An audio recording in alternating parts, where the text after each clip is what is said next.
ngai wana nazali kobelela moto te azali ndeko ya nola ngai okozela se mokolo nakowa oya kolakisa nde misolo lisumu ezali kowapi bandeko soki bosalisi nga ntango naza vivant okozela se mokolo nakokacwa oya kolakisa ya bintu bozwi bandeko nyonso bokosala nsima liwa na nga nakoyeba nie wana molimo na ngai sesoki epa mokili na nga emono vivant ekosala bien mabe ezali wapi bambangi avesa soko bolakisi ngai koloba misi okozela se mokolo yango oya koloba bilobaloba na meta lopitalo ata asipilini oyo ya pambe emonani te kasi mokolo ya liwa ekomi nde ya concurrence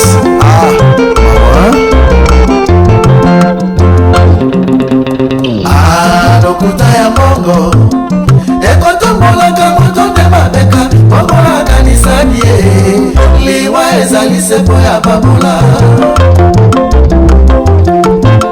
kabaka na droite na gauche emona te tika komekaka nde ntango soki osalisi nde moto ozali nde kolonadi ye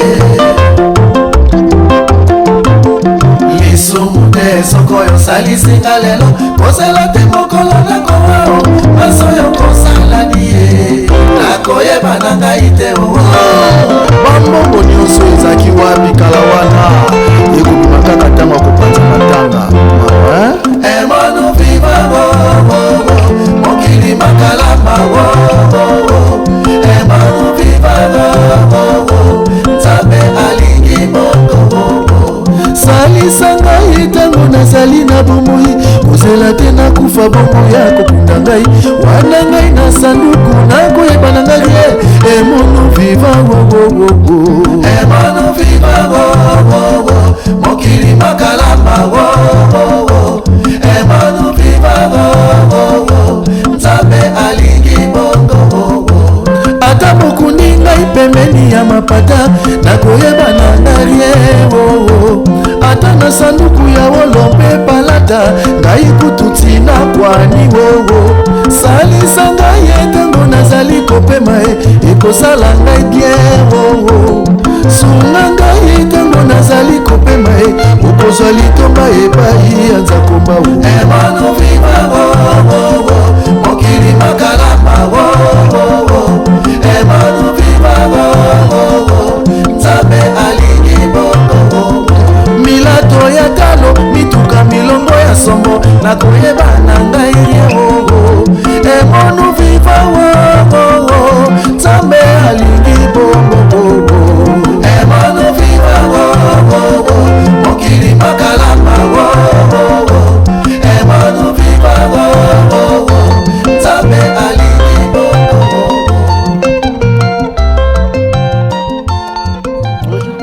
Bonjour. Bonne santé. Ça va très bien, papa. Tokutani awana matanga ya artiste comédien ici. Mais na kati observation totali place bavandi tout monde musicien ezaka yo moko. Et puis par rapport à observation, c'est comme si na matanga ya ba artiste comédien tout monde ba musicien pena mingi te loko impressionné pe memio Polanda Suzy na matanga ezapetani. Non, Suzy c'est ma sœur, aza copine camarade ya moi sinanga. Depuis bon mois na ba âge ba 18 ans déjà bazaki na moi sinanga Betty. Et puis koya na matanga elinga kolbate pour na corporation d'artistes, comédiens ou musiciens. Ils a ba relation na ngana ye. Et puis bon, sinon de na biso nga sina ba matanga ebele ba artistes comédiens na monde ba artistes ba ye. Ça dépend de ba relation ya nini, mais sinon Suzy c'est notre sœur.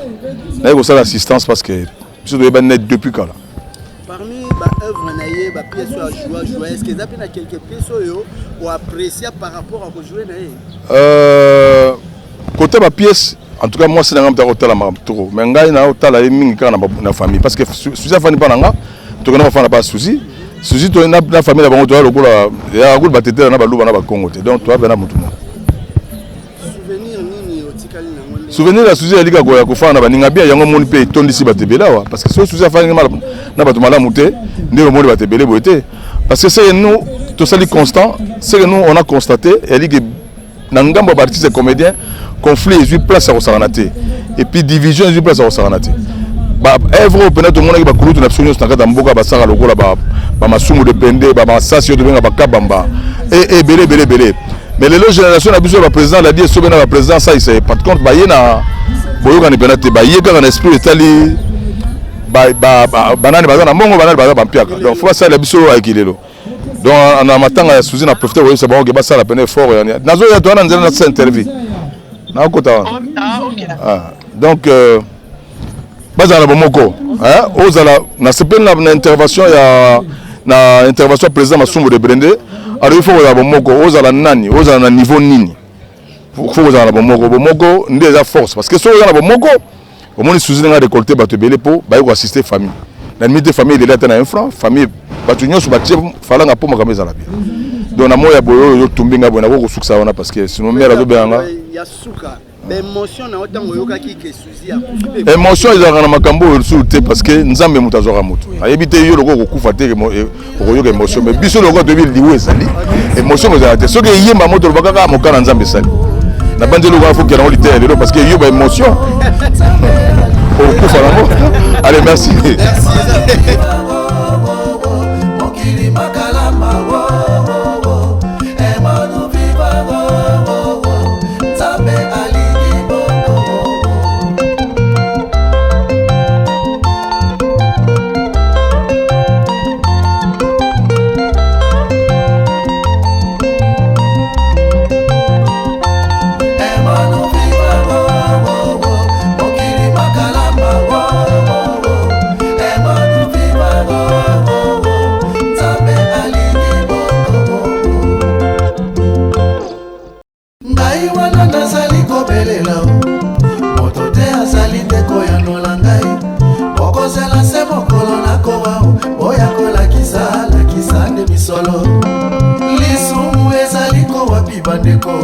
soki bosalisi ngata mona za vivant okozela se mokolo na kokachwa oya kolakisa ya bino bozwi bandeko nyonso bokosala nsima liwa na nga na koyeba rien wana molimo na nga esi ezongi epa mokili na nga emono vivant ekosala bien mabe ezali wapi bambangi ya vesa soko bolakisi ngai ntango lobi ya malamu nazayi bilobaloba te donc so momi alobi eza mpona conseil tambola bien kolanda oyo ozomona te nyonso ekoleka mibali tu oyo boyebi na théâtre eza mosu ya poto balingabi eza balinga mpe biso déjà donc eloko okufela ezalaka te mais lelo ntango kotala nsima liwa na ye makambo ezobima tellement ebele tandis que ndeko makambo ne oyebi makambo ezobima nayebi te barankine kokende départ et d'autres bino ne bokotsa barankine bino bajournaliste bokotsa barankine bino na bakestion piège na bino botuna so mozalane est-ce que place bobanda makambo na bino biso tozalaka bino kane bobandaka po place makambo ebandaka so bino bobanda opose bakestion na bino te bomission na média te ebima te bino kane bobandaka bino ka bozala matumboli mais si topesa conseil na bandeko nokoloba toza daa mikolo toza mikolo na kati ya théâtre minere aza te toza daa mikolo donc il faut prendre conscience sur ça la mabe et non ça mabe conscience de mon mikolo mukolo muso pese toli o tamoni be ya pese nga toli ende na il faut avoir conscience to mona ki makama sala za malamu continue en sala so mona ki za mabe tikiti to mikolo déjà voilà mais ko senga na bandi na ba comédien ko banda ko lela bandi na bino ma au lieu de polémique inutile kolela balela ka déjà kakati balela ka déjà to lela la biso to za polémique ezaka na ngaka bongo eza partout omona mwa kufi bwa lobi boye bo eza na ndenga moto mutaza na ndenge ile mutaza na comportement mutaza na éducation na ye pona kolela da batolela ka déjà bomona odaki babalela eza na ka ndenga moto merci beaucoup ko posa na ngote ana batu musoma mbiloba loba ba musona poza ta kufeli papa bango awalela papa soka te ba moni akuto eza na ka ndenga don mutaza na comportement na ye mais bolingo bolaxi pas souci yango te to mona pas kokodio quoi Nandeni ebela ba artiste comédie ebele boyaki na matanga kokodio côté ebela ba comédie ba baki na matanga ya kokote pour tout monde bino ebele botondi elo mususu fo ya oyeba génération na génération génération bato na bato bazandi bakangamaka daya koko osotela koko aza groupe salon baene bamikolo toyebi ke biso ntango tokenda na matanga nde tokenda na matanga masui tozaluya luya moko boleli boseki botumboli bato mais pas mikolo mona papa elomba aza kuna yosa deso papa elomba masumu otema oloba mama malinga baza kuna moni sikoyo toyebi ke pa masuzi momi de tout. Voilà, merci beaucoup. Merci. La qualité de la mort, les baguettes de qualité de la terre.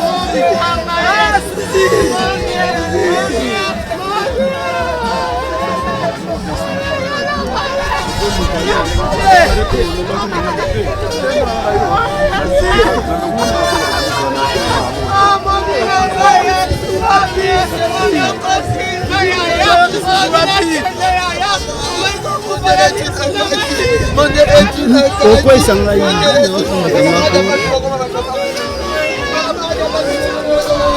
Quand on a un cinéma, pourquoi ils s'en aillent au chapote?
Position fixe.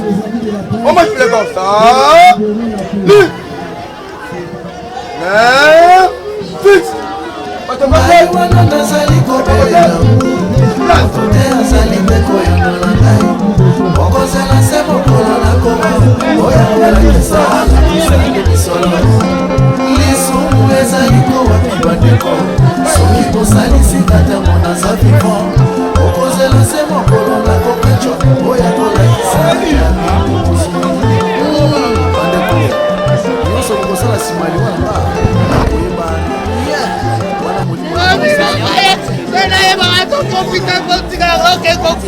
Quand ton serviteur pouvait dire la mort m'est un gain, nous nous recommandons à toi ainsi que Père toutes les cérémonies entre tes saintes mains, que tu puisses te manifester du début jusqu'à la fin pour la gloire de ton nom. Nous à bien compter nos jours afin que nous appliquions nos cœurs à la sagesse. Et ça psaume, il y a Moïse, lui qui fut un grand prophète de Dieu, Adam Molina Nzambe, à Kaboli Bamaï, il a écouté Dieu par le buisson ardent, mais il y a un loco moko Moïse a sosolaté durant parcours na Mobimba, et ça koye kola kotanga mikolo. Est-ce que koye kola bana voisin na tu n'es pas éternel sur la terre? Est-ce que kola belaye tu n'es pas éternel sur la terre? Bien-aimé, difficulté à mon na biso batu. Et ça va kola kotanga mikolo. Chacun vit comme s'il vivrait éternellement. Or la Bible nous pousse à comprendre que personne n'est éternel. Un jour tu passeras, un jour je passerai. Vie eza lokola masuwa. Mbotama ya mutu nyonso eza tike ezokotisa na masuwa. Mais mutu na mutu aza na are na ye bipai wapi akokita. Mais bipai okokende ozala déterminé na lolenge okobi comporté dans le train. Et le train dont il est question c'est ce monde. Mutu nyonso ndenge ozotambola na se na moi ozodéfinir bipai okopasser éternité na yo. Pour notre sœur Suzy, elle a eu la grâce de Dieu. Une fois elle était morte. On a prié le Seigneur là à son guichet na bomoy. Et le Seigneur lui a dit, Nazongi si oposa lelanga. Peut-être, na imagination, na biso kobananga pasteur naye, on croyait qu'elle allait, koumela mokili te abatu. Peut-être, na bosongi naye, elle a eu peut-être à exhorter une seule personne. Peut-être, elle a eu à encourager une personne, c'était servir Dieu. Et Souzi a couffé dans le bain de la prière. Parce que moi, j'ai prié pour elle. Donc, comme il a 1h du matin, j'ai commencé à prier. 5h, j'ai appelé. À 6h, c'est l'infirmière qui me reçoit pour dire papa n'a moni na téléphone, va commis mon dad. Il y a qu'un noki dans l'hôpital parce que Souzi a un poste à Nayo, pas un poste à Lekinaï.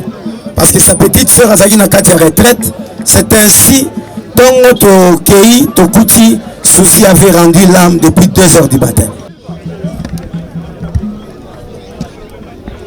Et ça passe, comme ça, Souzi Bantou. S'il vous plaît.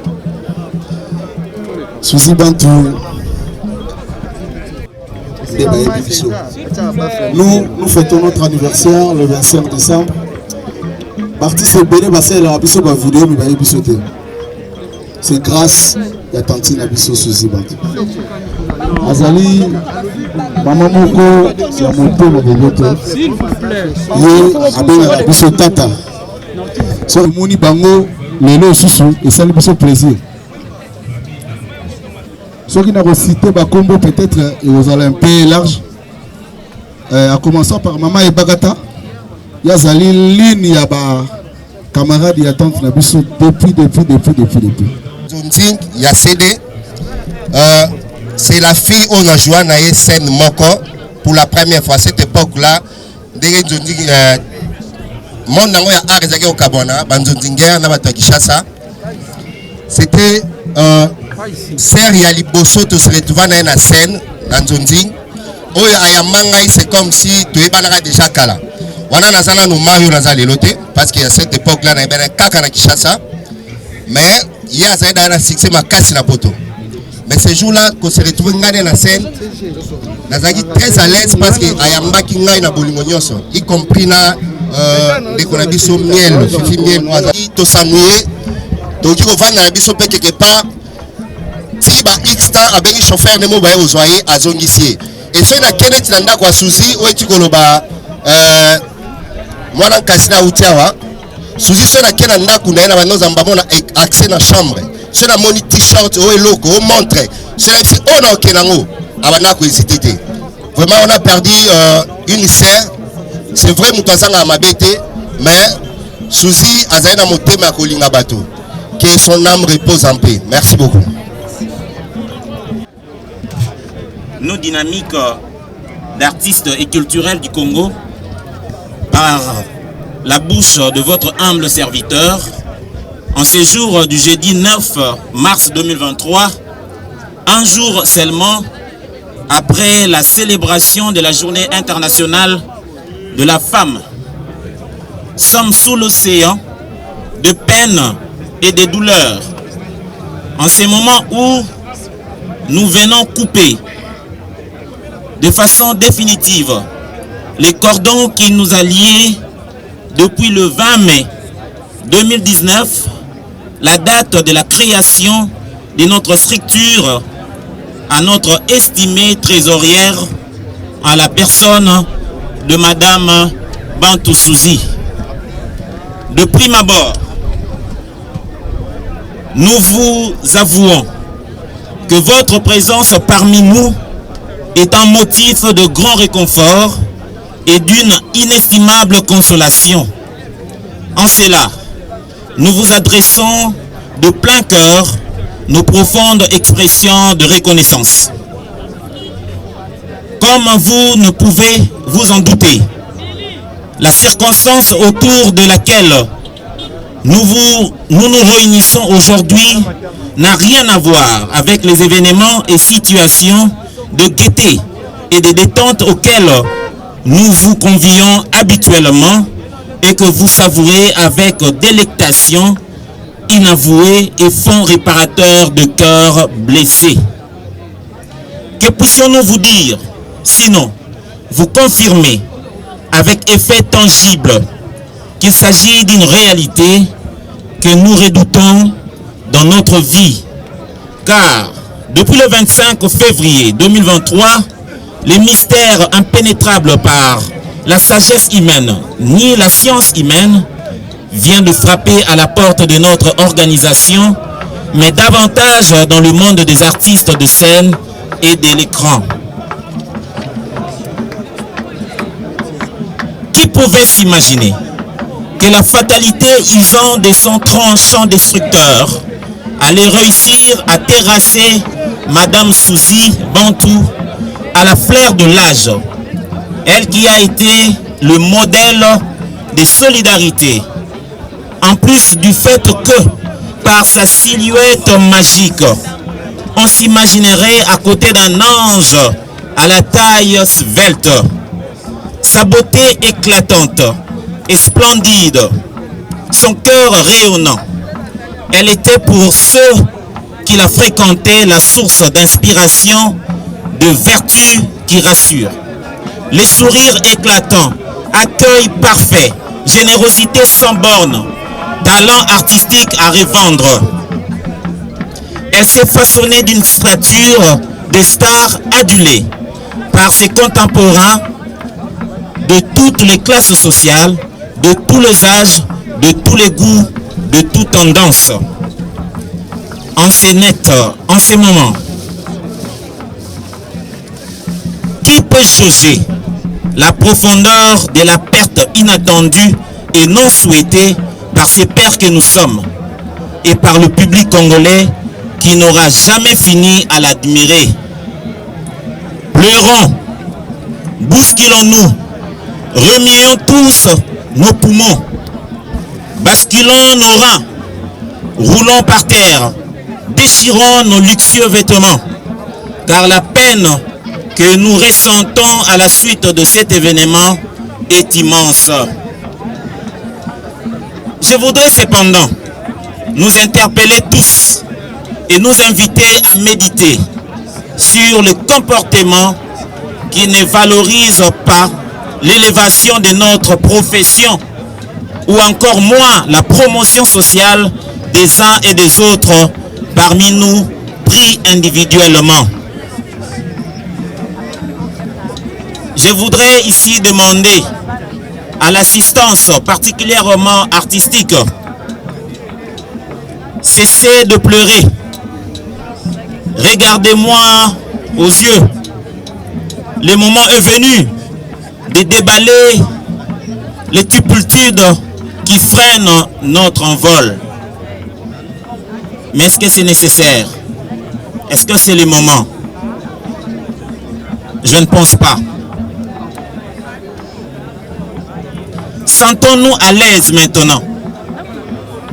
Sentons-nous crédibles maintenant que nous donnons aux autres de mots pour discréditer notre métier pourtant noble. À présent, je m'en vais vous inviter, les mains sur le cœur, à faire preuve de sublimation pour nous assumions notre fonction de miroir et de la lumière de notre société, rongée par des mots innommables et avilissants qui bloquent le développement en tout point de vue de notre société. Nous ne pouvons-nous pas inviter ceux qui nous ont montré la voie de ce métier, nos modèles qui ont hissé l'emblème des artistes congolais au sommet de la scène africaine. Chitenge Sana, Mama Ewaso, Ebale Mondial, Doudunga Foura, Mopepe, Mindondo, Inga, Kwedi et d'autres ne sauront jamais applaudir notre façon de gérer le prestigieux héritage qu'ils nous ont légué. Pour clore ces chapitres sombres, je vous en prie, chers camarades dans le métier, il est temps de nous débarrasser de l'emprise de ceux qui se nourrissent de nos conflits, querelles, mésententes. Nous faisons la sale besogne de fournir aux médias et au public. Si on pouvait parler aux morts, Suzy, Mwana Popi ya Mukolo, Mami Watanabiso, Momi de tout le monde, mon sang de Metampinga et bien d'autres. Tu nous as gratifiés de vertus inqualifiables. Tu as éclairé notre marche vers de grandes œuvres. Tu as montré la voie de sublimation. Tu prends la liberté de nous abandonner sans repère sur nous, qui te sommes restés attachés jusqu'au dernier souffle. Nous n'allons pas nous considérer orphelins, car ta personne nous a édifiés pour beaucoup. Bref, elle nous a enrichis de valeurs inestimables. Va, parce que le glas a sonné. Réjouis-toi d'avoir été au centre de notre édification. Nous disons tous, bravo l'artiste. Je vous en prie. Merci. Merci. Là, c'était nos amis de la dynamique, représentés par Dacosta. Nous allons inviter les représentants de la famille pour leurs mots.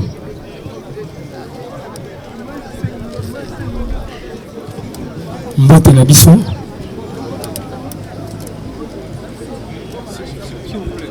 Na kombo ya famille Bantu.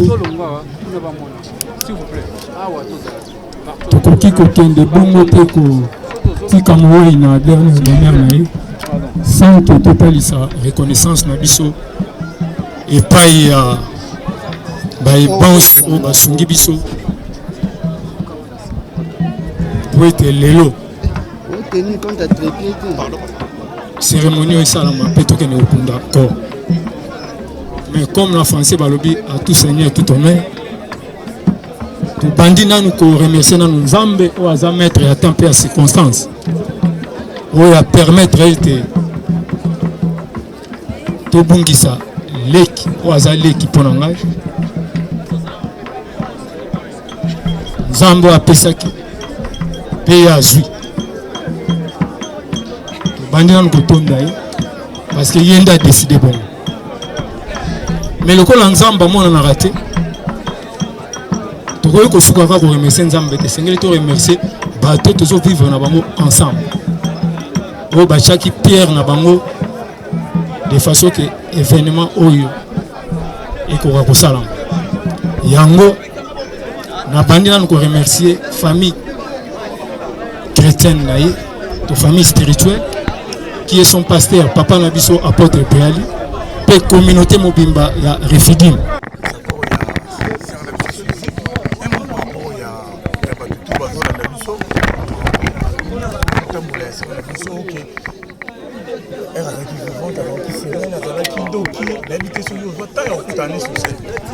Oui, nakutana sur scène, najua na mingi. Najua na mingi, azala pe moi stanga ipe na scène, donc toujours na mingi. So ba rumeur wana, est-ce que yo po presenter pena ke oyo aza les dire d'abord que il faut que oui, ce qui est Zandoki, Kofi Zandoki, poto kutana kanama, et puis tout ça ba signe ou la saga, il y a zana marque même marque ya ngapa zana ngo. Donc ils appellent ça ngoya isengote. Elle comme isengote ba to ba yoka yubi msana mnono ke ou ya zalaki ce n'est pas bien. Donc moi je crois que les autres à partir de la jalousie des macambonions sur le salem parce que sur jalousie zate na kobi misali kama mabete que lole azalaka bo azaka na kobi zate mais quand il y a la jalousie c'est là où sort makamba mabe mabe mais côté la souci nga kufi il faut interpeller la biso le moboye ndenge lula lobi que côté le moboye souci a kufi oui tout le monde famille les ana mawa oui biso mo baninga twana mawa oui mais problème na biso ezani so totali suza kufina nyoso to yoka nyoto okanisa linga okufa dans le bon sens avec Jésus-Christ de Nazareth ah l'ande bien mais ce okufi mais okufi na Jésus té ndema beko leka.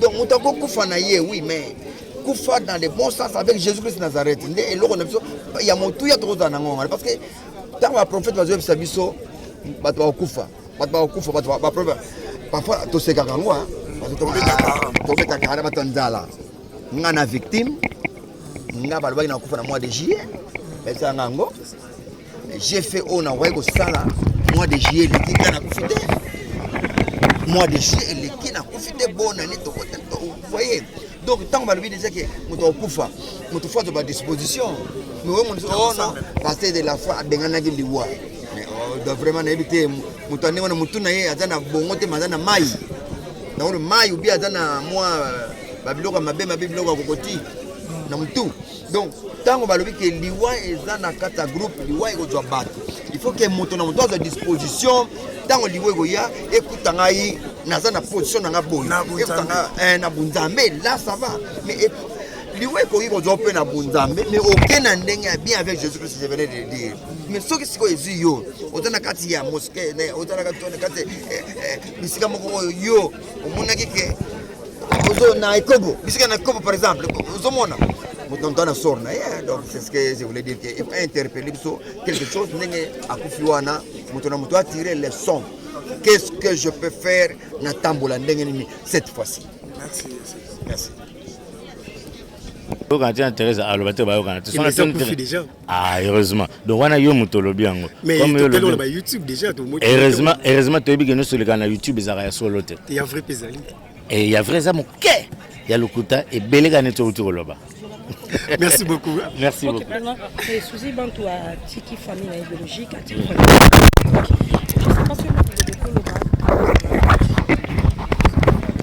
La famille d'abord artistique en tout cas tika était liwa Suzy était biso batuto tikali. Est-ce que ceux qui le tout mutu na biso to drainer pe monde au Suzy a drainer azali conflictualité azali qui na bolingo na batu donc tozala na exemple wana na famille biologique toutes nos condoléances. Je sais que perdre un être cher c'est toujours mal donc voilà merci.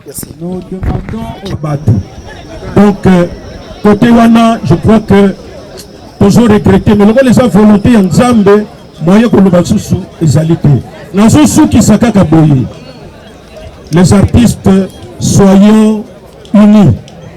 Voyons dans la même direction. Voyons nos intérêts. Et avec ça, nous allons au Kende Liboso. Dans ce sou qui ça, on a coupé ça.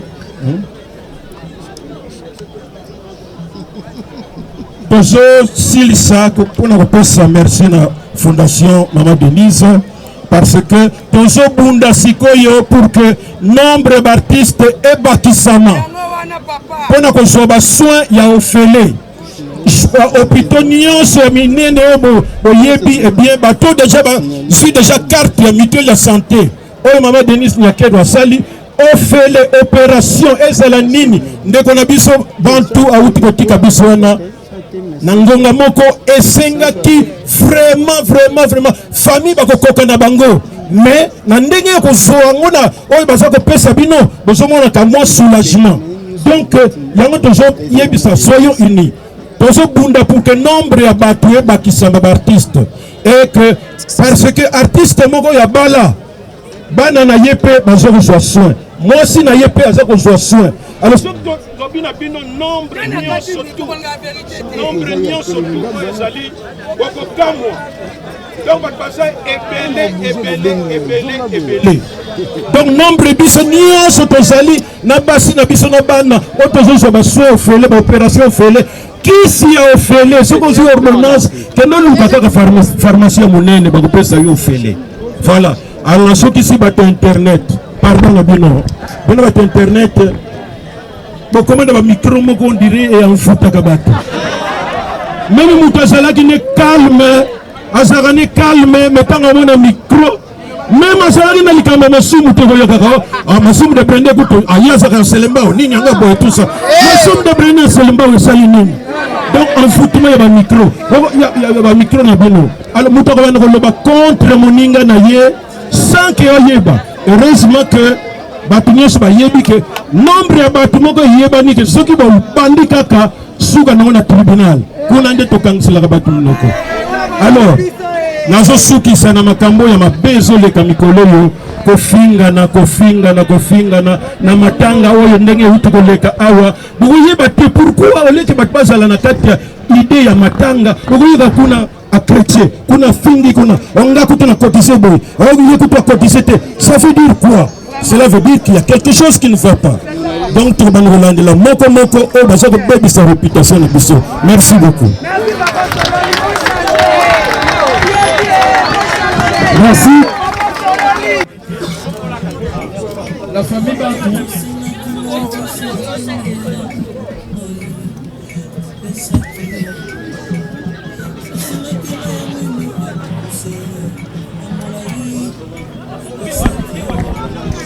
Rapidement, avancez.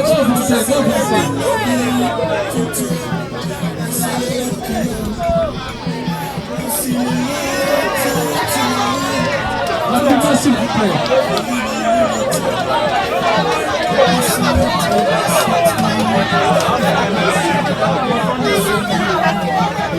Famille Bantou, s'il vous plaît.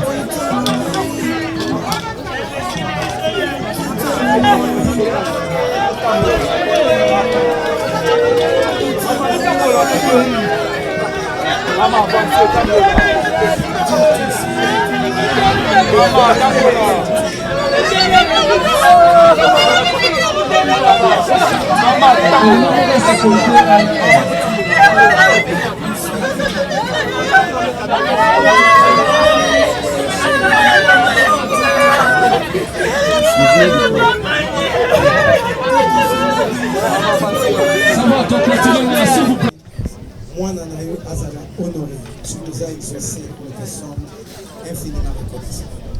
Awan Kono, tous autres dans le cimetière, pour l'administration itinéraire donné par le générateur, nous nous recommandons entre tes saintes mains. La Bible déclare ce que tu détiens entre tes mains, personne ne peut les ravir.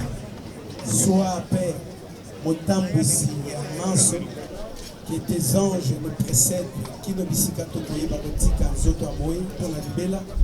Ezala bozong na biso, ezala kokutana na famille pour la tina paix en consolation. Que ta présence est couronnée nyonso pour la gloire de ton nom. Toute œuvre maléfique liée aux accidents, là-bas incidents, tout télémeli au nom de Jésus-Christ. Et nous prions, Père, que tu puisses te manifester puissamment. À la fin de toutes choses, nous ne cesserons jamais de te remettre la gloire. À toi seul honneur et gloire pour le siècle des siècles. Ainsi nous avons prié. Amen. S'il vous plaît, pour la consolation, on va vous demander que le cimetière, que tu dis,